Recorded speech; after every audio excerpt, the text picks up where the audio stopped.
Hi guys, welcome to this Annotate with me. So today we're going to go through Ozymandias, and this is going to be an in-depth analysis and interpretations of the poem. This is the full-length version, however there will be a shorter 5-minute version uploaded later this week. So if you're in a rush, I recommend jumping over there because it's a more condensed version and basically goes straight to the key quotes and the interpretations. But this is going to be the full-length version.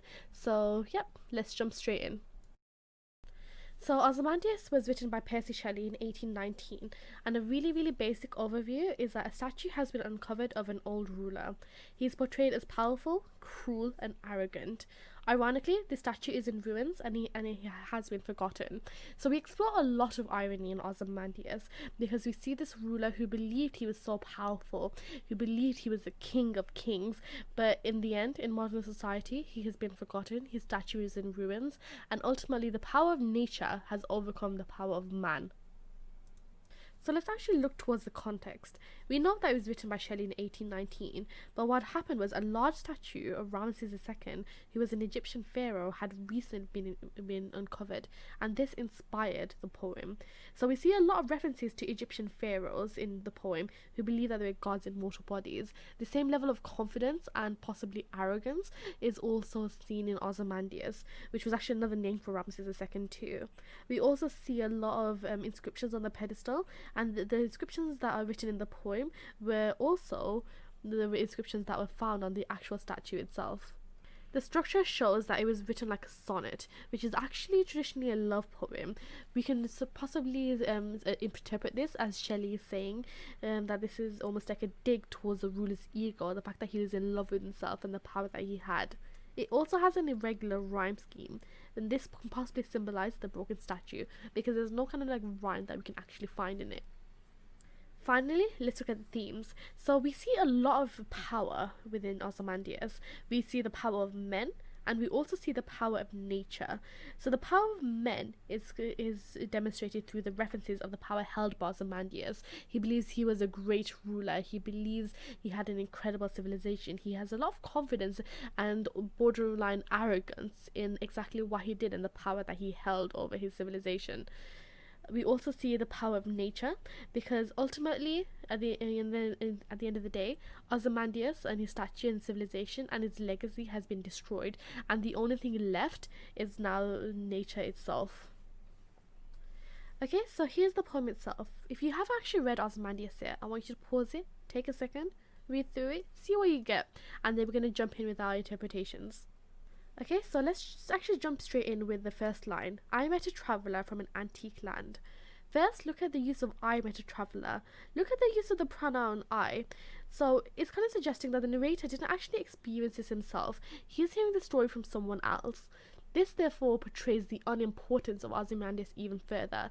His story is so unimportant to the narrator that the narrator didn't even go check it out. He's just hearing from someone else, and this is a story that he's listening to, and this is a story that he's retelling.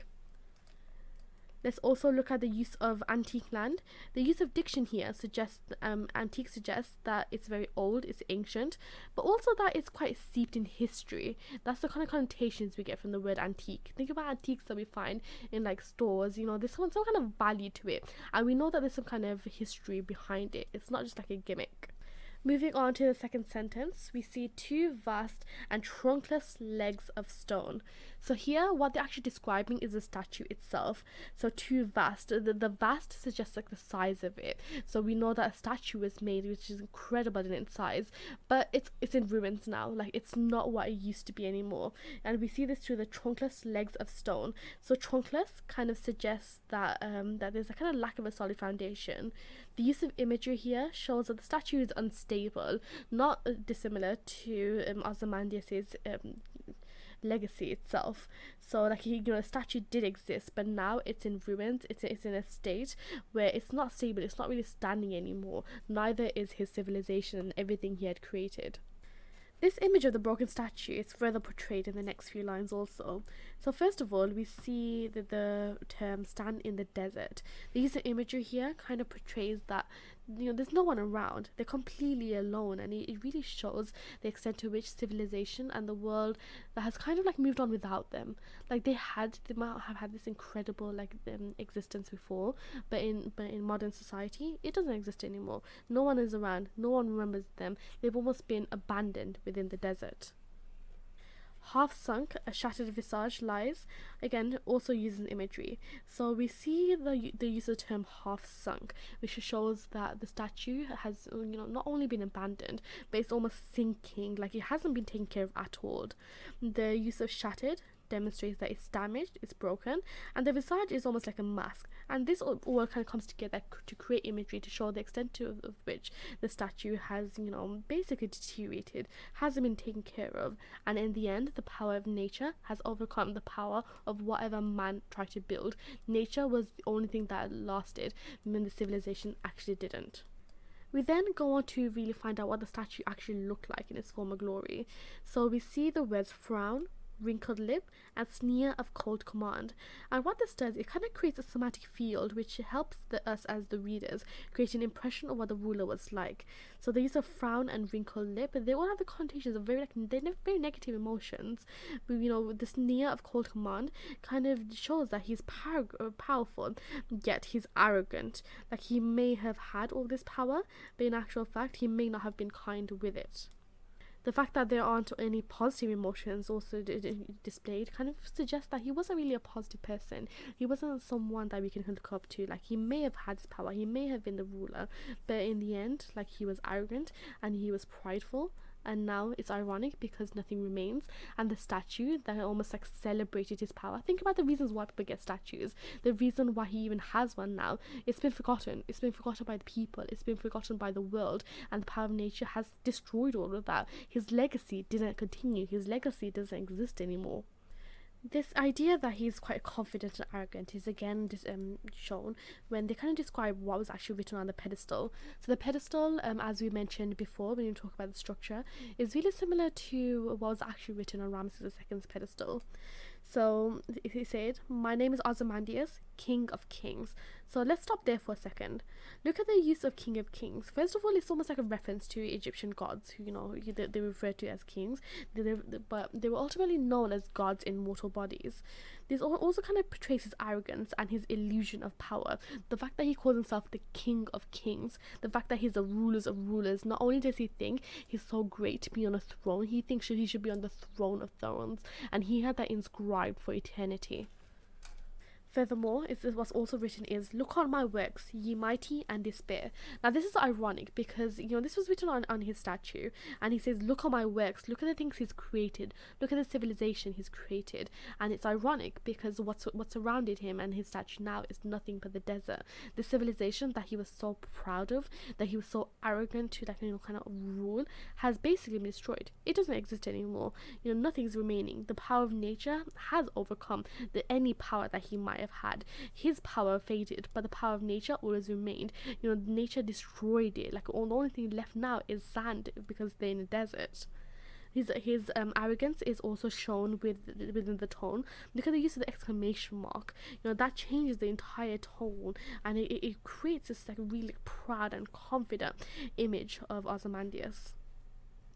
We see the irony again in the next line when it says, "Nothing beside remains." Look, that's 3 words and it's a short sentence. So the use of structure here is really dramatic. It's almost like Percy Shelley is almost making a dig of what Ozymandias is actually saying. So because we have like the 2 things right next to each other and they're parallels. So it's Ozymandias talking about how great his civilization is, and there's Shelley as a writer saying that nothing's left.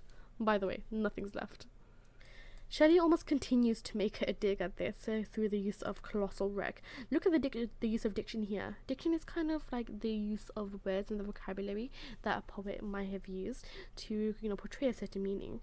The use of colossal shows it's huge. It shows the extent of the damage, and the use of wreck shows the extent of the decay and the destruction of the statue. So this great statue may have existed, but now it's nothing but a colossal wreck. He's used that diction to almost exaggerate how much of it, how badly it was destroyed, and help the reader kind of imagine the state of the statue now. Furthermore, the idea that the statue is kind of abandoned and is completely alone now is, further portrayed in the last line and a half. So first of all, we have a use of the alliteration. So we have a boundless and bare, and also lone and level sounds. Both are used to kind of portray exactly how empty the desert is, and it kind of further explores this idea of irony and the fact that civilization that he was so proud of is gone. He's boundless and bare. Boundless is almost like there's nothing of value remaining, and bare is completely empty. So again, it kind of further explores this idea, that this kind of image of the statue being alone in the desert, kind of shouting to no one, shouting of his riches, shouting of his greatness, where there's no one around to hear it. This is further shown through lone and level sands. So the use of lone, again, completely alone. Level sands stretch far away, and it kind of creates this almost like sad kind of ending. The fact that Ozymandias was so arrogant, and in actual fact, again, he's doing nothing but shouting to no one is around to actually hear what he's trying to say. So it kind of again ends in a tone where it shows exactly how alone he is, and the only thing left is nature. The only thing that kind of outlasted him was nature, and his arrogance and everything that he was so proud of doesn't remain anymore. It doesn't exist. The only thing left, left you can basically hear his shouts, is the sands, and in actual fact, there's no one listening anymore.